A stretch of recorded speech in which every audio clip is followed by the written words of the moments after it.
Greetings. I thought that today we'll talk a little bit about the historiography of American education and basically mapping out the history of American education. I thought that this would be important as a segue from Alan Munslow's Deconstructing History, as well as I felt that it'd also be important when you begin considering your topics for dissertation or projects that you're currently taking on, in how you might historicize those projects, since historicizing it is inevitable, and also as you begin thinking about literature reviews.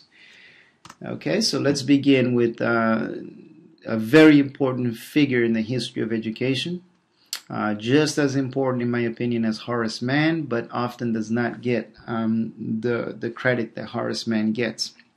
Henry Barnard, for those of you who are connected to Rhode Island anyway, is very important to the history of the state. He was one of the first reviewers of Rhode Island public schools. In fact, there are many buildings, and there is one school that I know of that's named after him, which is a public school that's controlled by Rhode Island College, I believe. Henry Barnard worked mostly in the mid to late 19th century. Now, one of the things that he proposed is that public school teachers, or school teachers in general, should be formally prepared for work. Okay, so he was the first advocate of teacher education. And he also echoed the sentiments of advocates of common schools, because he believed in schooling as a national priority and requirement. Barnard believed that formal schooling was essential to duties related to citizenship, and that coercion should be used as a policy measure to get youth to schools. He proposed that the history of education was one course surely needed to inspire teachers' pride in their work. He saw the coming of the textbook industry and advocated that publishers take up texts of American educational history. So he is extremely important in advocating for the study of American educational history. He never published a comprehensive text of the history of American education, but he did write several articles. By the early 20th century, his work influenced many works of history in American education, and at this time, formal instruction also became the norm. So he was important to inspiring teacher education, as well as inspiring the study of American educational history. So the next person that becomes extremely important is Ellwood Cubberley. And Ellwood Cubberley was a pioneer in the field of educational administration. So he's central to the field that you are in. He was superintendent of schools in San Diego and dean of the Stanford University School of Education. He pioneered the use of the school survey, and he helped to strengthen a theoretical base for the development of the systematic study of education and educational administration. So a great deal of what happens in schools today with those sort of climate surveys that are circulated often by administrators, that's a requirement, for many state regulators, as well as No Child Left Behind. A lot of that stuff actually comes from the work of Cubberley. During his time, most universities did not have educational departments.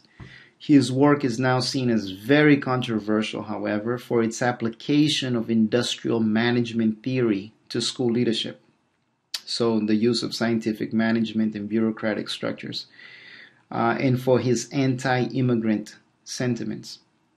He once wrote, "We should give up the exceedingly democratic idea that all are created equal, and that our society is devoid of classes. The employee tends to remain an employee. The wage earner tends to remain a wage earner. One bright child may easily be worth more to the national life than thousands of those of low mentality." So it was difficult for his ideology not to seep into his writing of educational history and scholarship writ large. So he was a product of his times, just like Horace Mann was also a product of his times. He represents a group of intellectuals highly rewarded for service to the elite, given elite anxieties over class tensions and rebellion.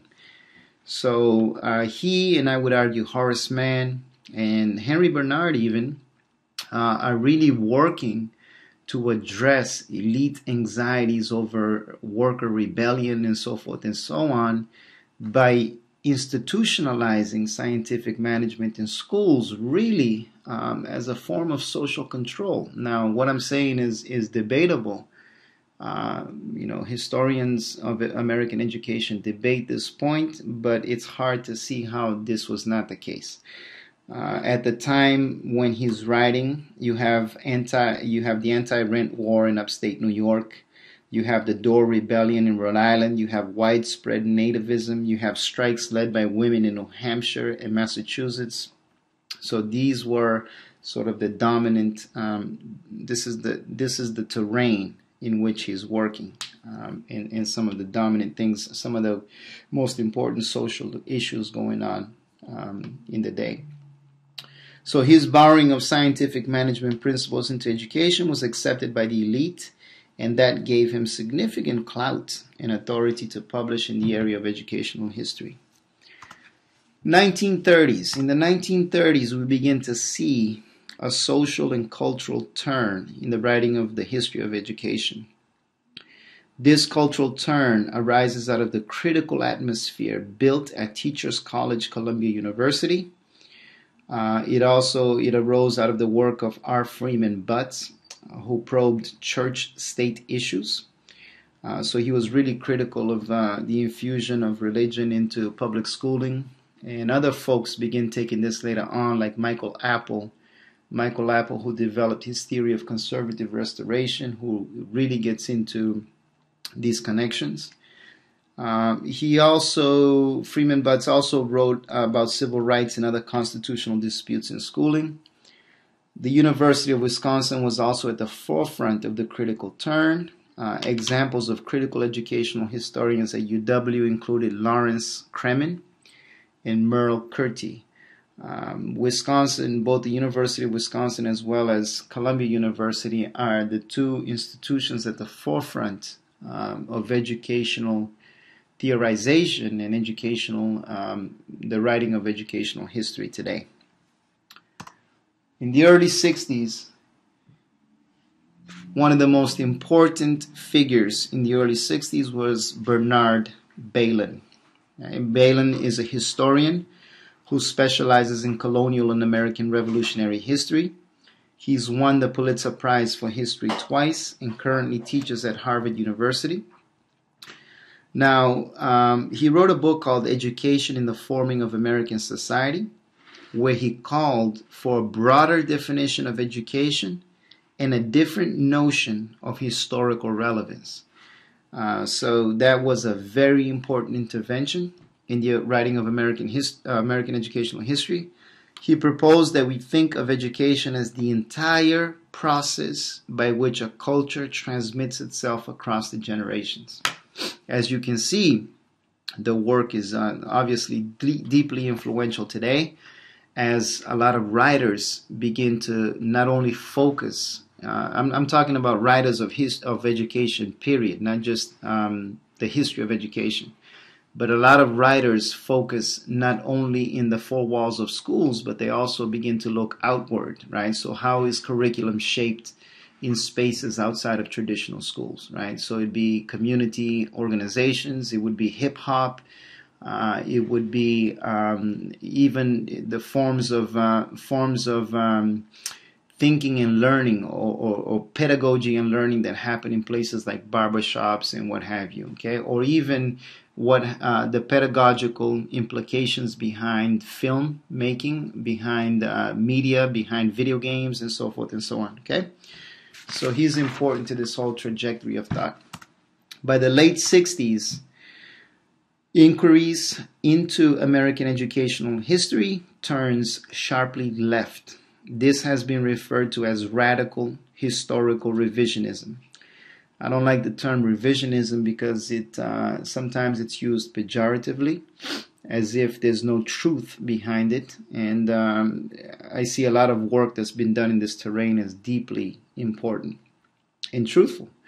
A good example is the work of Michael Katz, who wrote a book called The Irony of Early School Reform in 1968. He's currently at the University of Pennsylvania, and he considered a revisionist narrative, rebutting the traditional narrative at virtually every turn. So I like to think of him as sort of a Howard Zinn of American educational history. He had two goals. First, he sought to examine the social class inequities in educational policy. Second, he rejected Horace Mann's notion of public schools as class, race, and gender equalizers. If you recall from the reading of Urban and Wagner, Horace Mann was influential in that regard. He saw schools as equalizers, and this is the way that he tried to sort of get the masses to buy into the idea of common schooling. Of course, he had a totally different discourse when he spoke to the elite, the industrial elite. When he spoke to them, it was about utilizing common schools as a form of control against rebellion. By the mid-70s and early 80s, the radical fire had sort of cooled, although several educational historians continued the trajectory of radical historical revisionism. David Tiak's 1974 book, The One Best System, A History of American Urban Education. I highly recommend that, by the way. James Anderson's The Education of Blacks in the South. Geraldine Clifford's Gender, Family, and Career in American Educational History. Barbara Finkelstein's Governing the Young. Carl Castle's Pillars of the Republic, Common Schools in American Society. And David Tiak's continued works, as well as Katz's continued works into the 90s. All of these works represent the continuation of radical historical revisionism from the late 60s. Katz wrote a very influential book and several articles where he sees the process of welfare in policies that expand poverty as education by other means. So here we begin to see something that I feel is extremely significant, would be sort of the communication between education as a field, right, and other fields like social programs, social welfare, and so forth and so on. So he's significant and important. He made a significant and important move in educational historiography. So for the later Katz, so his later works, schools continue to be an important site of analysis, but other institutions also came into focused analysis. For example, the family, museums, newspapers as forms of education, forms of apprenticeships, and so forth and so on. Okay. Recent textbooks in American educational history combine the sources and methods of cultural, intellectual, and social history, giving warranted attention to diverse perspectives and theories. Among the most successful, if we measure it in sales, American educational historians today, the most successful include Wayne Urban and Jennings Wagner. So the book that you're reading. John Rury and Joel Spring are also very important, and Gerald Gutek is also very important. All of these authors took up the advice of Bernard Bailyn, who in the 60s again critiqued authors of the history of education for not paying sufficient attention to the context. The current authors tend to not focus solely on formal institutions and instruction, and take more care to document the social, cultural, economic, and political context in which schools exist. Okay? So some emerging research agendas. There are many writers of American educational history right now that are focusing on slavery, and especially studying human agency amidst extremely oppressive conditions. And so they use a combination of slave narrative research and the experiences of teachers in freedmen bureau schools, encoded through diaries, and their documentation of secret efforts of slaves to teach each other and their children to read and write. Much of these sources moved into the open after emancipation. So these educational initiatives, right, these forms of education, right, have qualified most often as footnotes in the history of American education. So it's also important to know that the educational effects of slavery have been tackled in earlier generations.